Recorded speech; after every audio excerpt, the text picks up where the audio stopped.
Yeah. So thanks everyone for attending, and thanks to the organizers for the conference. So this paper is going to be quite related also to some of the takeaways that Adam presented. It's titled Dynamic College Admissions, and it's joint work with Ignacio Rios from Operations Research, so we have a multidisciplinary project. So we know higher education is both valuable and a pretty scarce resource, but although it plays a key role in countries' development, it actually exceeds very low yield, as Adam mentioned before, measured by low retention and on-time graduation rates. According to the OECD, actually only 40% of full-time bachelor students graduate by the theoretical duration of their programs. This is heavily affected by the fact that in many countries, students are going to declare their majors in the beginning of their college experience. Many are going to switch their majors, typically restarting their education, delaying their graduation, and many are going to drop out without ever graduating. But at the same time, many countries are currently organizing their college admissions via centralized assignment mechanism. According to Nielsen and Chris, there is more than 45 countries currently using them for college admissions. So this brings up the following research question. Can centralized assignment mechanisms affect student outcomes, in particular the decisions to switch majors or drop out? And if they can, how should we design dynamic matching markets in order to improve agents' outcomes, but not at the expense of their welfare? So, although these are pretty relevant questions, there's actually scarce evidence about the potential effect of assignment mechanisms on outcomes, and pretty recent literature. And we believe that there is a reason behind this. Basically, we really need to understand what are the determinants of students' dynamic decisions. In this case, their switches and dropout choices, and how they may be connected to the design of the assignment mechanism. So in this paper, we're going to conjecture the existence of two main behavioral channels that can explain this. The learning channel. So students might be switching or dropping out because they are learning about their match qualities with programs, combinations of majors and universities. For instance, upon enrolling into a program, they might receive new information coming from their college grades. They might learn about their unknown abilities, for instance, and update their beliefs about their future labor market returns upon graduation. So in order to avoid an exposed mismatch, they might decide to switch or drop out. But it's also possible that even in the absence of learning, students are still switching or dropping out because they were initially mismatched by the assignment mechanism. Let me define this in the context of this project. If students face dynamic considerations, such as knowing that they can reapply in the future, switch, retake exams, changing their choice, the following can happen. Students who are initially not assigned to their top choices can still face incentives to enroll into those programs in order to improve their outside options for the future, then retake exams, changing their choices, reapplying and switching to initially more preferred programs. The problem is that if the system is in excess demand and colleges care about retention, which Adam already said, I hope that you are convinced that they do care, this behavior generates a crowd out externality. So from a planner's perspective, it might be ex-ante inefficient to assign some students to lower ranked programs, okay? They face high dropout probabilities and they displace other students, giving a feedback effect. So the big picture of this project is basically how should we design matching markets to correctly balance the gains from experimentation, basically allowing students to learn about their match qualities and switch to avoid exposed mismatches, but at the same time, partially price this crowded externality of the initial mismatch. We're going to do this in the following way. We're going to build a dynamic structural model of students' college progression, but in the presence of a centralized admission system. We're going to model the decision to apply, retake exams, reapply to a centralized system, switch and drop out, while students learn about their match qualities with programs through their college grades. Then, using data from Chile, we're going to disentangle both behavioral channels, and we're going to evaluate policies that aim to reduce the crowded externality of initial mismatches by eliciting the intensity of students' preferences. Are we going to do this in two ways? By changing the assignment mechanism, introducing trade-offs in the application process, and by playing with students' dynamic incentives, introducing reapplication rules. In the first case, we might introduce some strategic incentives, so we need to take into account this seriously in the process of the estimation and counterfactors. And in the second case, we're going to basically try to reduce incentives for students to switch. We might increase exposed mismatches if we want to reduce initial mismatches. So basically, the answer to whether these policies can be welfare improving and whether they are effective or not in terms of improving outcomes depends on our main identification challenge. How many of these switchings and dropouts are occurring to each of these two behavioral challenges? So let me give you a preview of the identification strategy. The learning channel is going to be capturing the model by allowing students to observe noisy signals about their match quality through their college grades. We're going to model match qualities as unknown multidimensional abilities to give them a productive meaning. Intuitively, the data counterpart that help us to identify then these parameters is going to be the correlation patterns between students' college grades and their outcomes, their switches, reapplications, and dropout decisions. Let me explain the intuition here.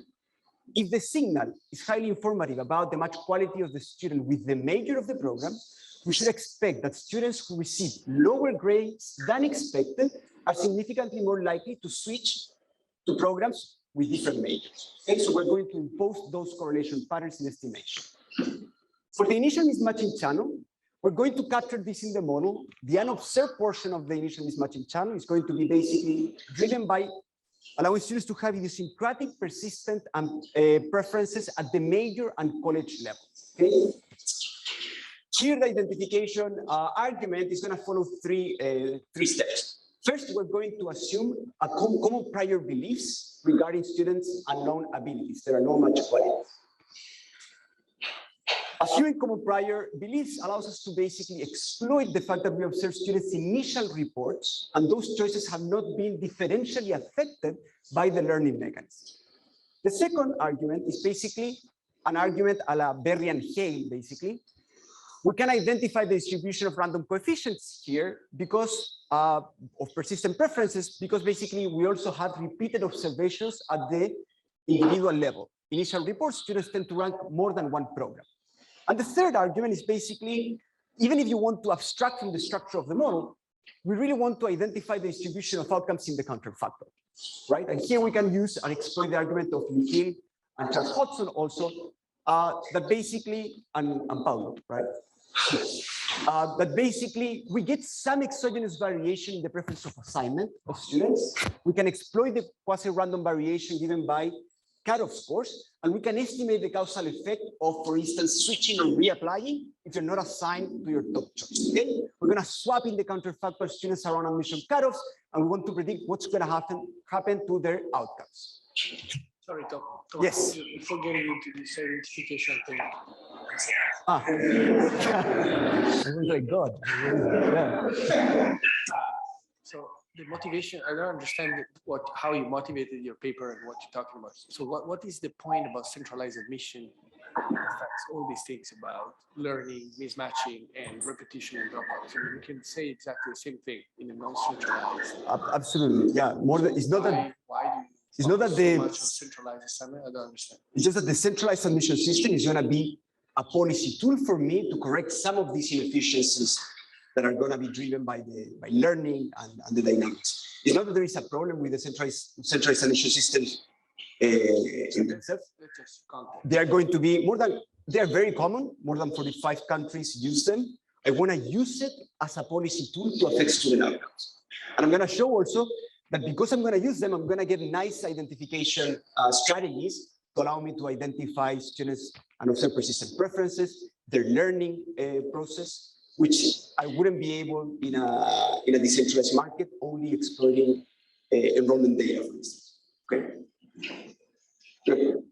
What we're going to find is that the learning channel is going to account for around 45% of switchings. And we're going to find also that a simple policy change, such as allowing students to signal a unique choice in their list and receiving a score bonus for it, like a signaling mechanism similar to the signaling mechanism of the econ job market, if you want, with a 20% bonus can reduce switches by around 33%, increase retention rates by around 8%, and increase welfare in an equivalent of an 19% reduction of average tuition for 2014 in Chile.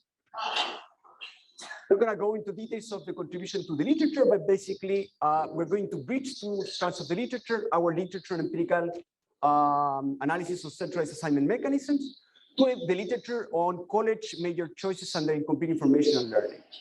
The first one, we're going to bring and contribute to the dynamics, learning, evaluation on outcomes beyond initial assignments, and modeling basically the outset option.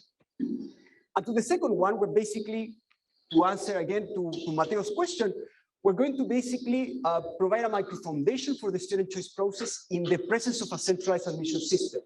And this will be helpful, again, for two reasons.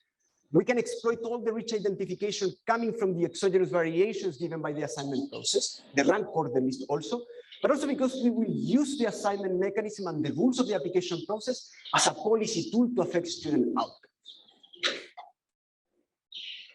Yes. Just a clarification question, like, do universities have the same regulations on switching majors? Because it is possible that some schools have very loose restrictions on switching majors, but some not. I'm gonna explain in this exact slide the conditions. Yeah. So we're gonna look at the Chilean system. It's gonna be a semi-centralized market. Students are going to apply directly to programs, combinations of majors and universities. This is the most common market structure in the world for higher education, by the way. After they graduate from high school, they are going to take national exams called the PSU for these years. And after they observe their scores, they can submit rank order lists with no more than 10 programs in them. Only 10% of students submit full lists, okay? And now a bit regarding what is your question. Students are going to be allowed to retake the national exams as many times as they want. They can save their scores for 2 years, and they can reapply to the centralized system every year if they want. If they want to switch programs, even if they want to switch a major within their college, they typically have to do so through the centralized system, restarting their education. There is less than 15% of convalidation in the system. Around 30% are going to switch, 30% are going to drop out, and these statistics give Chile the lowest on-time graduation rate among the OECD. Less than 16% graduate on time. We're also going to look at Chile not only because of the dynamics, but also because it has the variant of the most common assignment mechanism in place, so we can learn about many other countries that use it. That is a deferred acceptance, student proposing. We know that many students are behaving strategically in this setting. We have survey evidence in a previous paper with my co-author.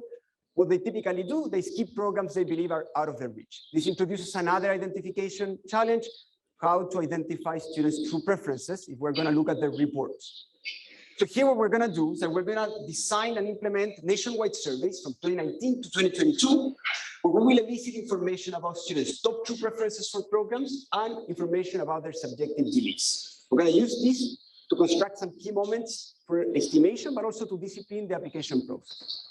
And the data that we're going to combine is going to be data on the admission process, enrollment data in the higher education system, aggregate level data with respect to their labor market prospects, such as average wages after graduation at the program level, and a new and restricted data set that has not been used in the past on college grades. This is a cumulative GPA with one number per student at the end of the year for all students between 2014 and 2016 in the centralized system. Okay. Any questions so far in the setting? Okay. For the empirical fact section, what I want to show you is that both behavioral channels seem to be at play in the Chilean setting, and also the variations that we are going to exploit for identification. We know from this setting, also from the setting of Denmark, that students assigned to lower ranked programs face lower retention rates. Okay, it's a fact.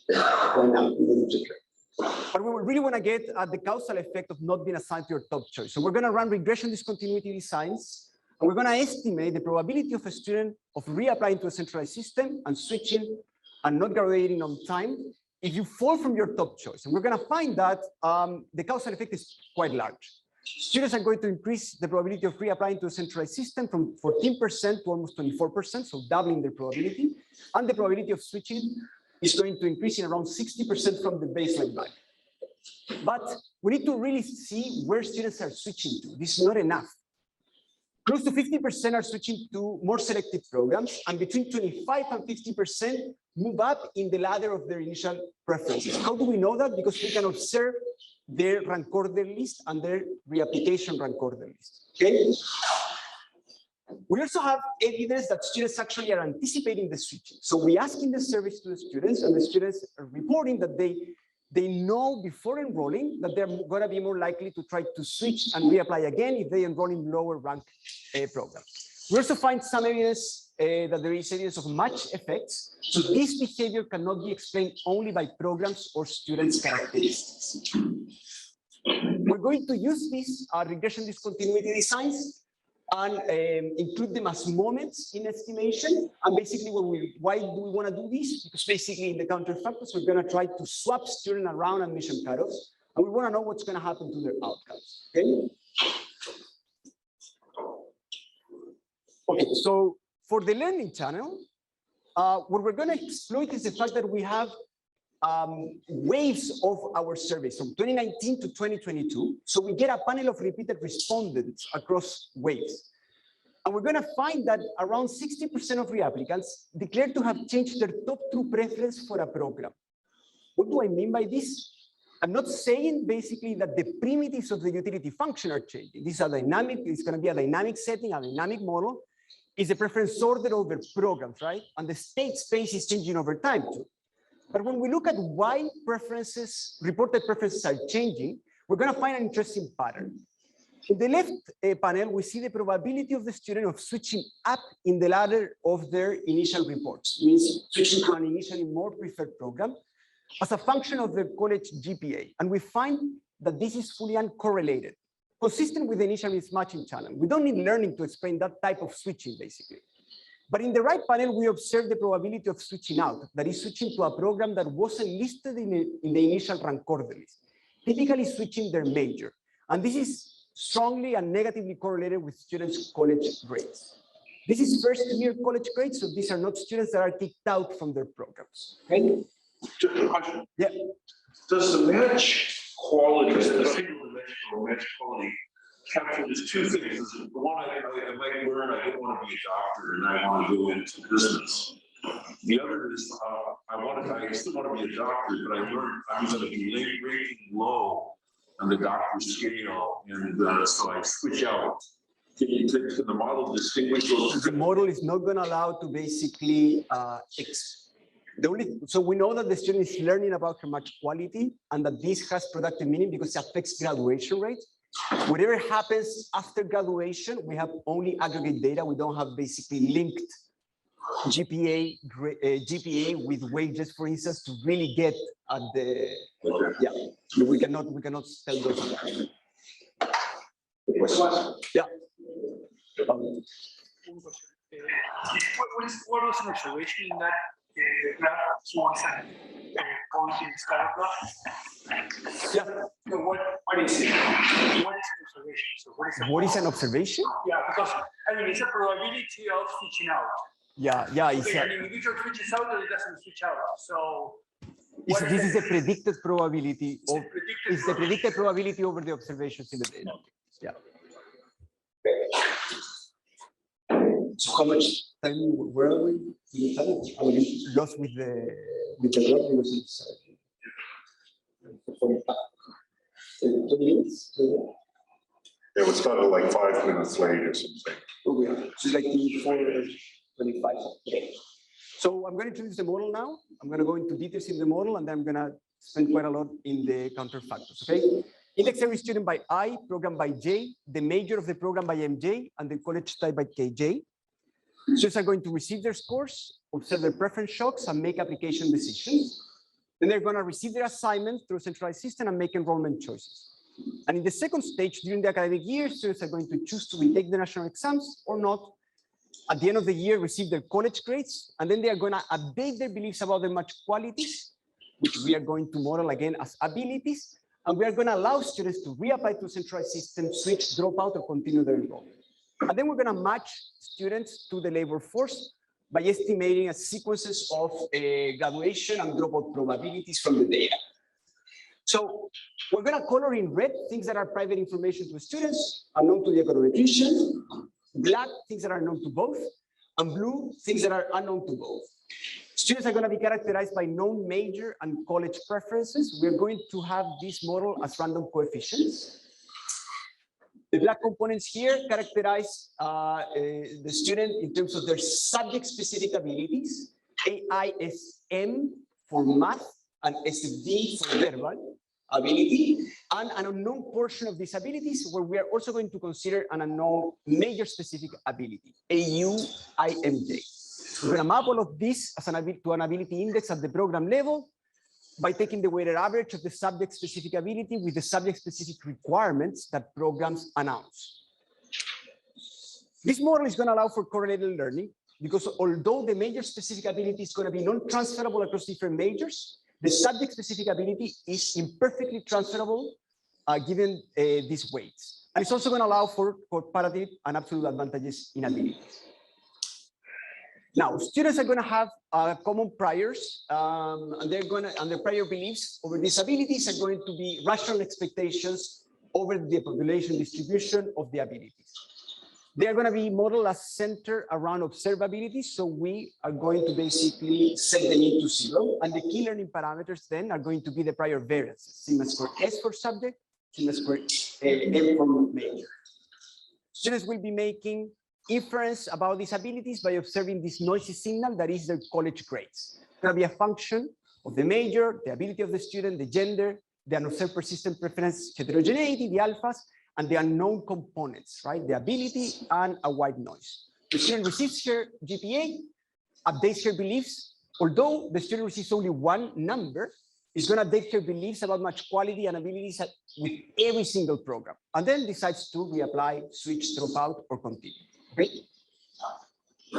Okay, so during their college progression, students are going to receive some flow payoff while enrolling in program J in period T. It's going to depend on a mean utility, alpha FEJ, then observed heterogeneity components, a vector of observable characteristics, Zij. Here we're going to consider the observability, program's quality, distance, and relative position. And we're also going to consider a cost function to capture the financial cost of students of studying a program with tuition CJT. We're going to look at the pre-free tuition policy in the Chilean case. So in this case, in these years, it was quite expensive to study in Chile. We really need to identify well this parameter because we're going to use it to measure welfare. That is, we need to estimate the parameter alpha C naught. Okay, and here we're going to basically use the same strategy used by Adam, Chris, and Mohit Karnani.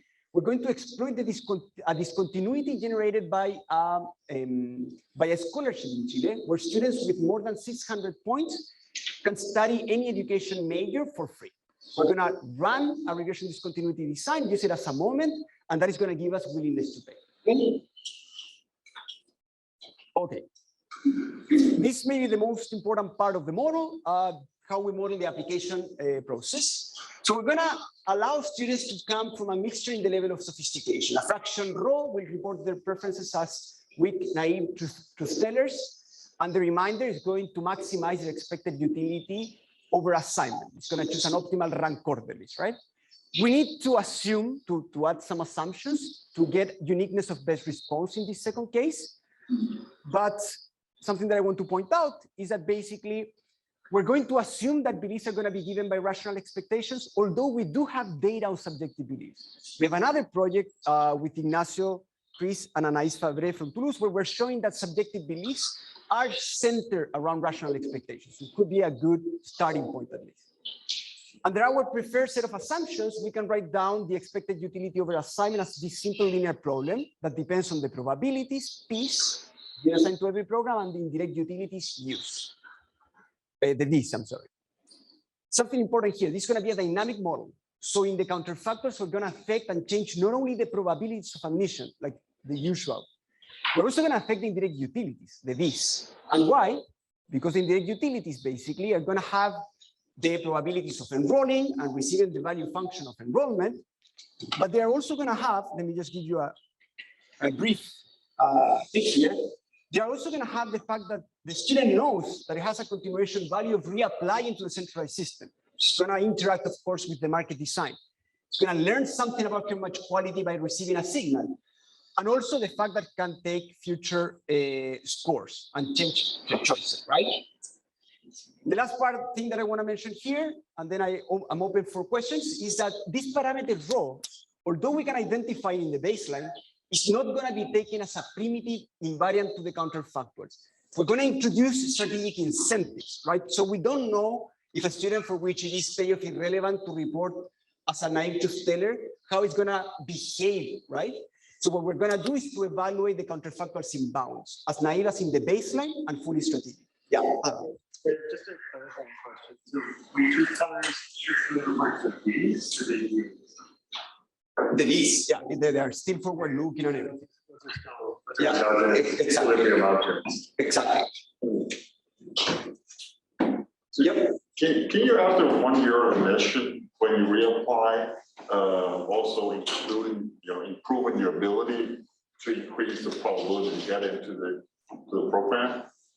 Or is it learning about your ability? We don't have connected basically the unknown ability to how well you do in the national exams, but we do have a model to predict basically future test scores if you decide to retake the national exams. But there's nothing there that is like, I'm not accumulating human capital, for instance, this one. So it's not like you don't want to study economics and have studied your math, but no, we don't have that. We do have that connection in terms of that you learn more about that ability, but you don't create anything there. Yeah, it's a limitation. Okay, so the last part is the utility in the workforce. Here, we're just going to assume basically separability, non-pecuniary channel, and a pecuniary channel. And the only thing that I want to mention here is that the unknown ability is going to enter both. It's going to affect the wage equation of the student by affecting future expected grades upon graduation, and the residual is going to affect the non-pecuniary channel. But we don't claim in the paper that we are identifying the effect of grades on wages, okay? Let me now go to the estimation. We're going to estimate the model in 2 steps. Basically, first we're going to estimate all beliefs from the data, and then given beliefs, we're going to estimate the model parameters being direct inference. The model has more than 260 parameters and 1,500 moments, so I cannot show you that, but I can show you just the key parameters and then focus on the counterfactor. So we estimate that around 26% of students behave strategically in the baseline. There is quite a lot of preference heterogeneity and persistence in the preference for majors. So students tend to rank programs of the same major or very similar majors across different colleges, okay? And not the other way around.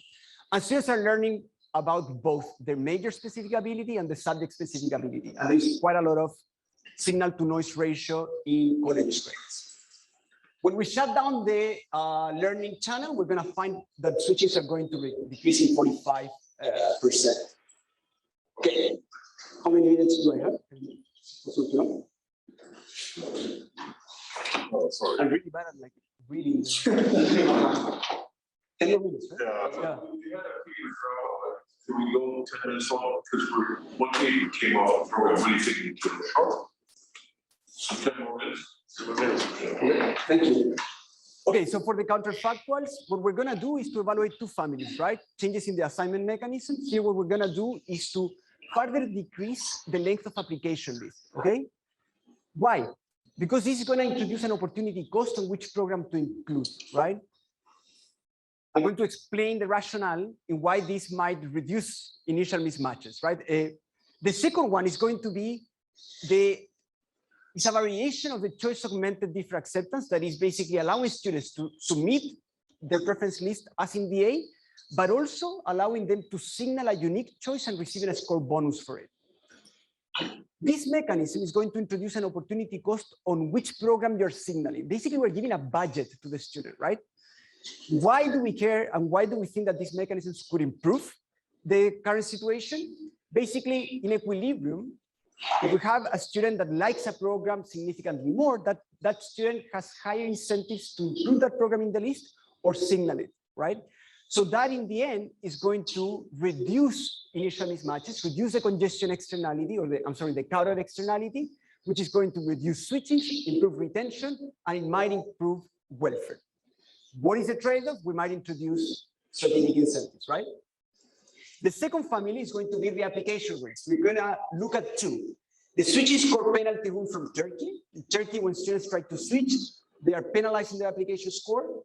which of course decreases the continuation values of switchings.